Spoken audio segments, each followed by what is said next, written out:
Welcome to Movies, Films, and Flicks. I am Mark Hoffmeyer, and joining me is a man who will never, ever go in a tanning bed or salon after watching Final Destination 3. It's Jay Cluitt. I had a premonition about how this podcast is going to end, and you don't want to know about it. Like, it's about a microphone's going to get you in some way. Is a tiger shark or a catapult involved? There's a trebuchet and a jet ski. Whoa. I mean, that's fine. Yeah, that's how you want to go. Yeah. It's like just flying through the air on riding a jet ski. Just impending doom. Landing on a tiger shark. Into a tiger shark's mouth? Yeah. Yeah. Deep Sea 3 into a tiger shark. Yeah. That's it. Who do I want to star in the movie? I want Jake Gyllenhaal to star me as the stars me in this movie. Yeah, I can see that. Yeah. But like Nightcrawler Gyllenhaal? Or like Mysterio Gyllenhaal? Like what Gyllenhaal era? Donnie Darko? What Gyllenhaal is closest to me?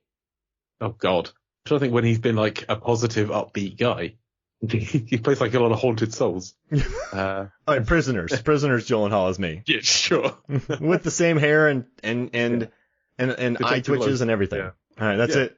There it is. Final Destination 6. Hoffmeyer dies. So Jay, I've been having people come on and explain horror franchises this month, and I'm going to keep going on with franchises because I love it. And you actually said that you would love to do Final Destination, which makes me very happy because I think it's been one of the most consistent horror franchises ever. And aside from Final Destination 4, the Final Destination, I think all of them have really cool moments. And the fifth one ends strong. 2 is iconic. 3 gets really mean. 1 is a lot of fun. 4 features NASCAR. Yeah. I would say there are good moments in all of them. Yeah. Like 4 is the worst one by a long margin in every way, but there are still scenes I'll go and watch on YouTube. And it's directed by our boy, isn't it? It's David R. Ellis, yeah. Oh no, wait, did he do 2? No, he did number 2. He did 2 and 4. Oh. He came back. So James Wong did 1 and 3. Then David Ellis did 2 and 4. And then Stephen Quayle did 5. Got it. And 6 is coming. Final Destination 6 Bloodlines, being written by Spider-Man's John Watts. Oh my god. He cashed in you made this fantastic, all this money for us. You can do anything. And he's like, I want to do Final Destination 6, but I'm just going to write it. My man. I'm not even going to do So, I love it. Cash in everything. And then that's what he's making. So I'm here for it. So Jay, I cannot wait. Do you want to jump into it? Do you want to give us a rundown of the Saw franchise? The Final Destination franchise? Oh yeah, we just did an episode of the Saw franchise. Do you want to give me a rundown of the Final Destination franchise? Yes, even though you just did Saw, I could not repeat it because it was these ones are great because it's pretty light on plot. There's like a setup and then it's it. So the first one comes out in 2000. It sets the template of there's a school trip. They're going from America to Paris. Loads of kids going on there. 2 teachers. Not enough teachers for the amount of students they've got by a long shot. So they're getting on. We meet like the standard thing. You meet some of the characters before they go on there. They're in the toilet talking about the worst thing on a plane is the smell when you have take a shit on a plane. They go on, and Alex Stephen Sauer has this premonition that the plane's going to explode, and like his tray table thing comes out. And everything explodes like it's going to explode. And he wakes up and everything's fine. But the tray table thing comes out and he has a little panic and he like stresses everyone out and they get off the plane. And so he gets off. His best friend Todd gets off. He gets in this fight with this like jock guy, Carter, who gets off with his girlfriend. Both teachers get off, but one of the teachers is sent back on. Billy Hitchcock, Sean M. Scott, it gets off as well. And Clear Rivers, greatest horror character named Clear Rivers, Ali Larter gets off as well because she's just interested. So they get off, the French teacher is sent back on again.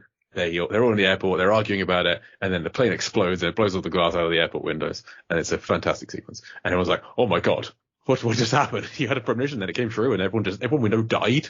Mass funeral. The FBI starts looking into it because this is creepy. This is weird.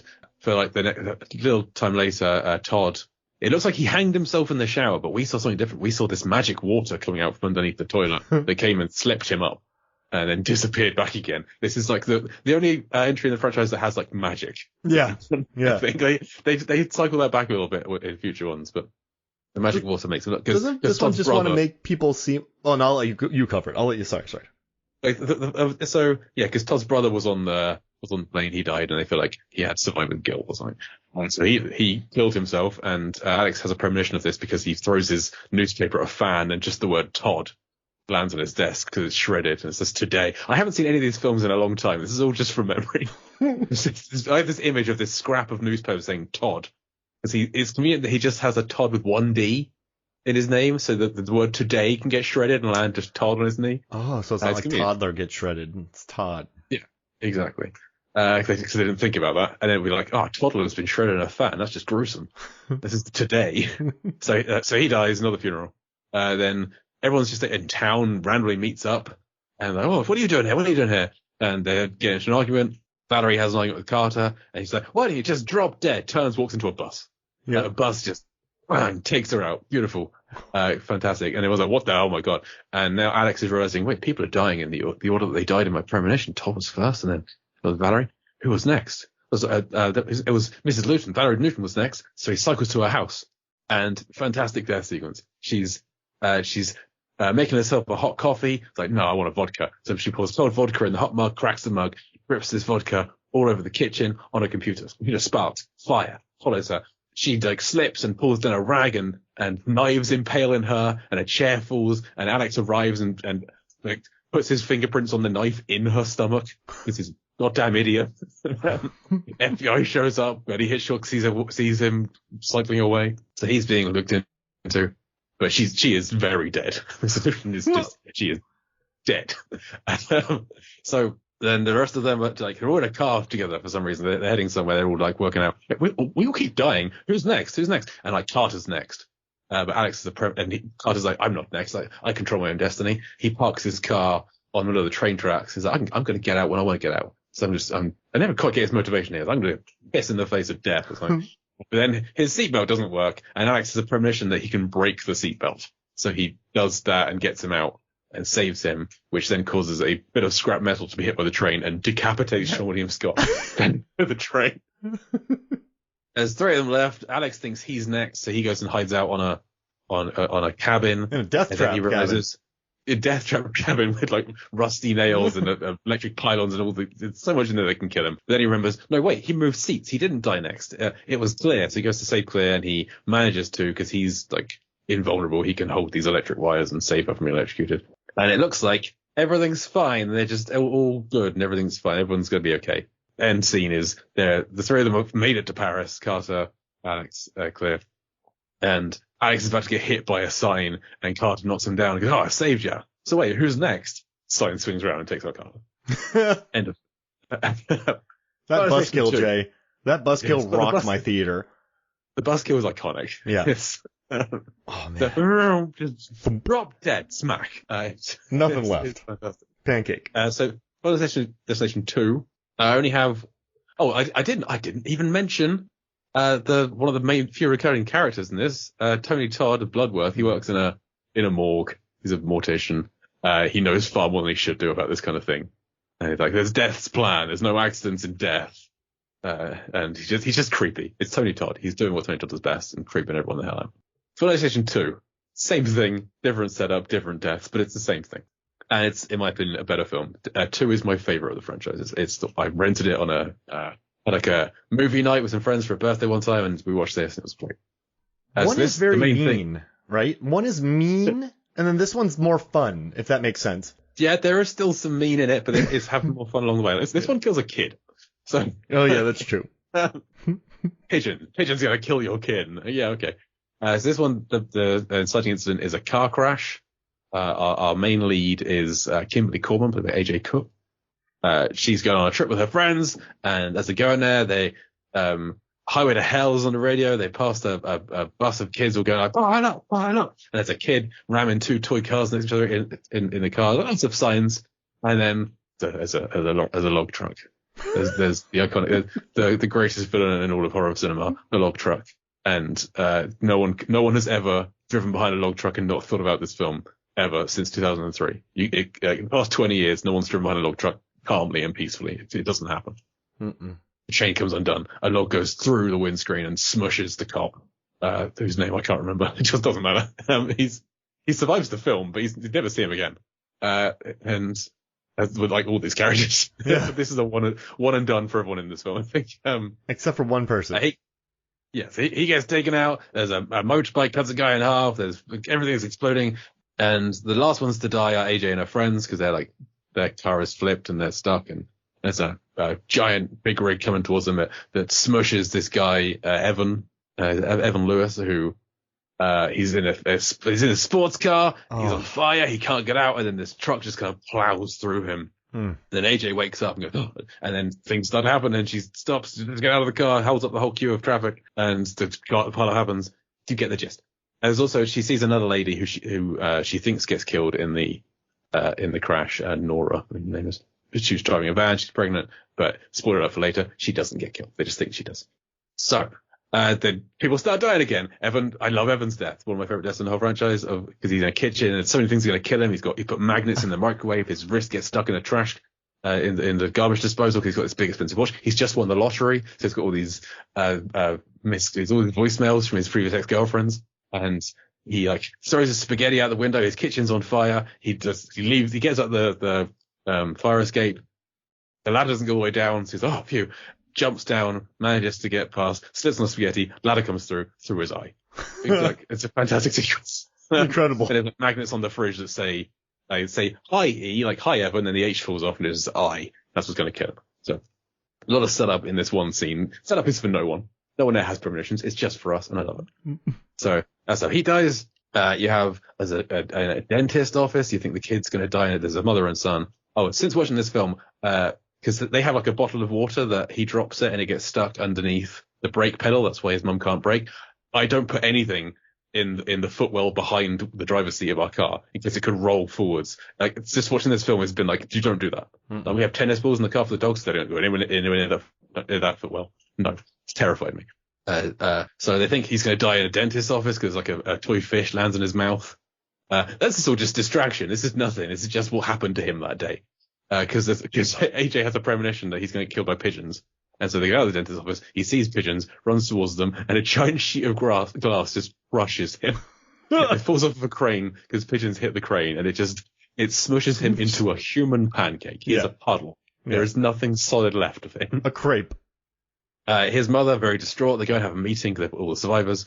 And there's another premonition. Rory has a premonition. They're like, you're going to get killed by a man with hooks. He's going to kill you. So she leaves in the elevator, and in the elevator is a guy holding lots of prosthetic limbs with hooks and things, and it grabs the back of her hair as she's running off. Elevator doors have been set up as not working well. They slam on her neck, and she gets decapitated in an elevator. Gets her head pulled off.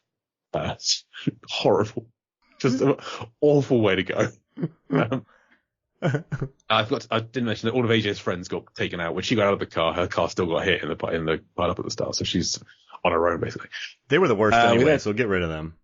Yeah, we then have 4 people kind of die in the same scene or same scenario where they're all driving and they think, there's that lady who's pregnant. We need to, if she gives birth, that'll be a new life created. That'll break the cycle. Everything will be fine.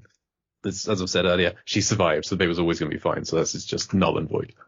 But there's a car crash. Everyone's in the same car, or 2 cars. The car crash where a lady gets stuck in her car with a big sharp pipe behind her.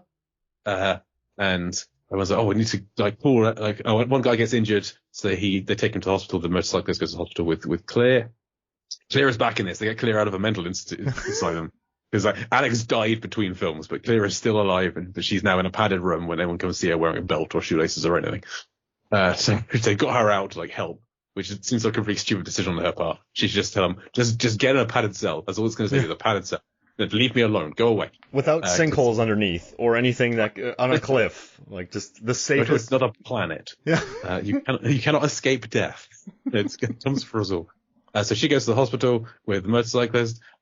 Meanwhile, the fireman puts his chainsaw in to open up the car that the lady with the pipe is behind. The airbag goes off, impales her through the back of the head with this sharp pipe.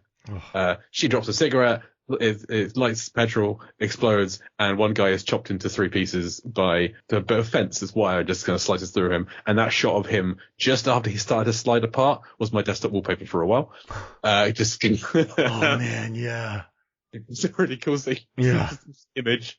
Back at the hospital, motorcycle guy. All of his machinery just starts to kind of drift apart from each other, and there's a gas leak and everything. And his room explodes, takes out Claire as well, because she's just collateral at this point. AJ has had another premonition that Dr. Kalajian, I want to say, is it Dr. Kalajian, I think is her name, is going to kill her, or is going to... There's something about this doctor. So AJ, steals an ambulance and drives into the lake, because she and the policeman have started a relationship. I think they're friendly with each other. And so he drives it into the lake and then comes back out, and Dr. Kalajian brings her back to life. So she is now she killed herself and came back to life. So she's broken the cycle, and presumably is fine. We never see them again. And well, there's an end credit scene. A grill explodes. Where you go back to the near the farm where all the car explosion was, and it turned out Rory had saved a kid from being hit by a truck. And they're like, if it wasn't for your friend Rory, our son would have died. Son's at the barbecue. Barbecue explodes. Bloodied arm lands on his mother's plate. Scream. PlayStation 2. Done. PlayStation 3. It's this time it's on a roller coaster. It's another group of high school kids. We have Mary Elizabeth Winstead in one of her first roles. I've loved it ever since this film. It's on a roller coaster. It doesn't end well for everyone involved. It comes off the track. People die. Hilarious ways. So it's her.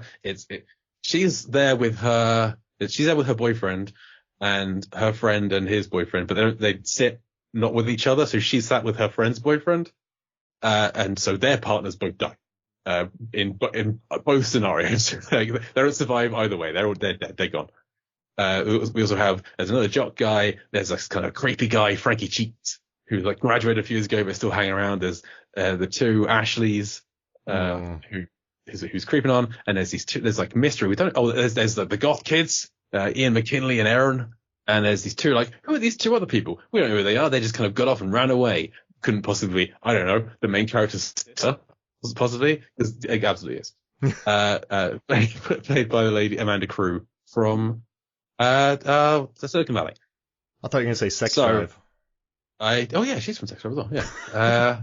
But she's more of a role in Silicon Valley, I guess. So same thing again. All these people die. There's the aforementioned suntan bed, which the DVD I had of this had the you can choose what happens. There's different options you can do. Do you want to change the dial to 58 degrees or 59 degrees?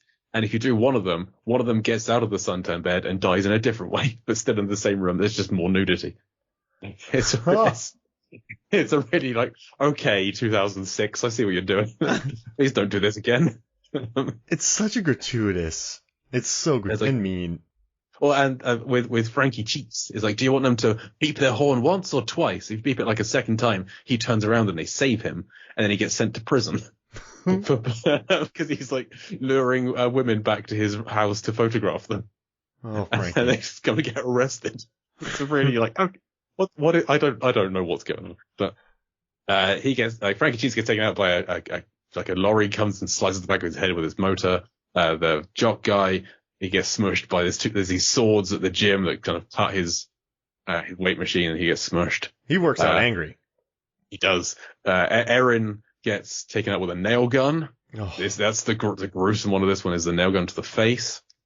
She's Ian's girlfriend. Ian. Because his name's McKinley, and so it's the school, and that's all a whole thing. And there's Ian's gonna kill us, but then he gets taken out with fireworks and a horse, and it's some big fair, and then Wendy, the main character's sister, they manage to save her. They don't save her friend. I liked 3. Three's a lot of fun. It peaks early with the roller coaster sequence is great. Man, but that sunbed and the nails to the face, those are brutal kills. Those girls fry in there. And I did miss there being adults involved. I feel like they need to have an adult or 2 needs to be amongst the people being killed. This is all just kids. Good point. But they managed to survive, but at the end of the film, they're all randomly on the same train, And then it just rolls into, it's another one. Let's like have a premonition of the train derailing and exploding. And then we don't see that anymore. The Final Destination is the fourth one. It was used in 3D. It's terrible. It's a NASCAR. The NASCAR sequence is pretty great. The CGI is all terrible throughout the whole film. There's like a premonition that involves the medical symbol with the snake on it that like comes out and the snake hisses in your face. It's awful. It's just abysmal. But the NASCAR sequence is pretty great.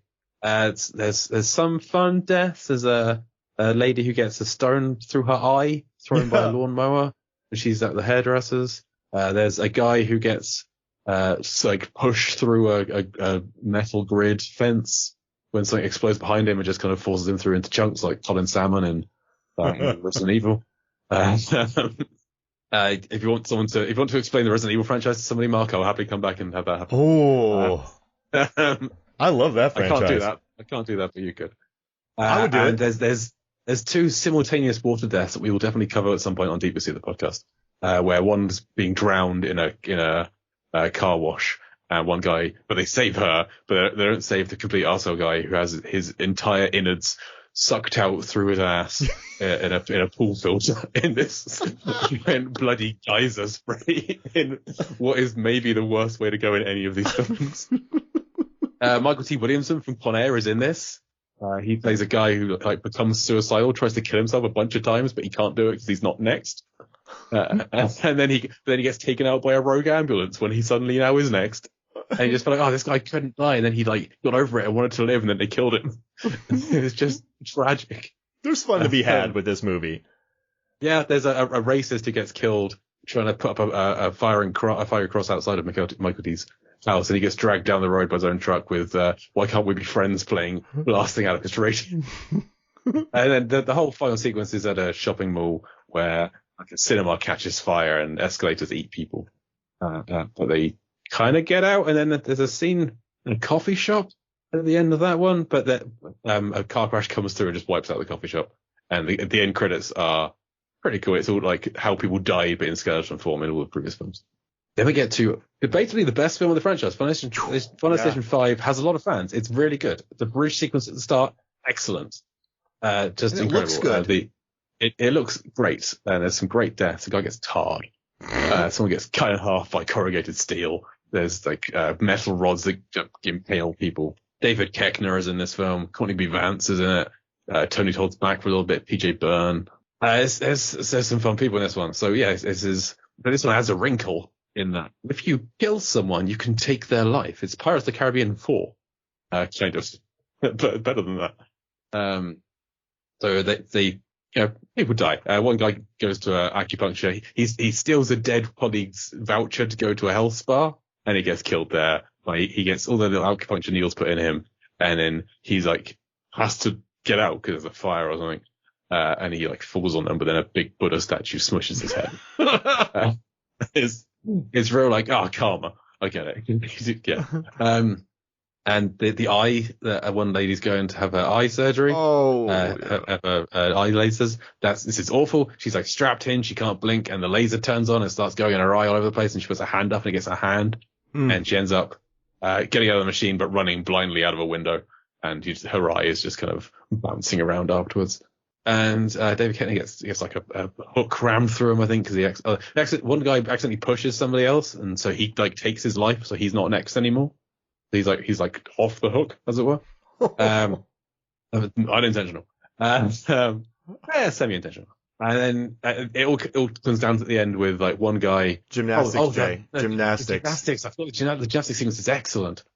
Because you think, there's this pin on the bar or the horse, whatever she's on, the beam, and she's doing a sequence. You think, she's gonna step on the nail, and she doesn't. She gets off, and then she moves on to something else, and then somebody else steps on the nail, distracts her, and she just lands in a crumpled heap.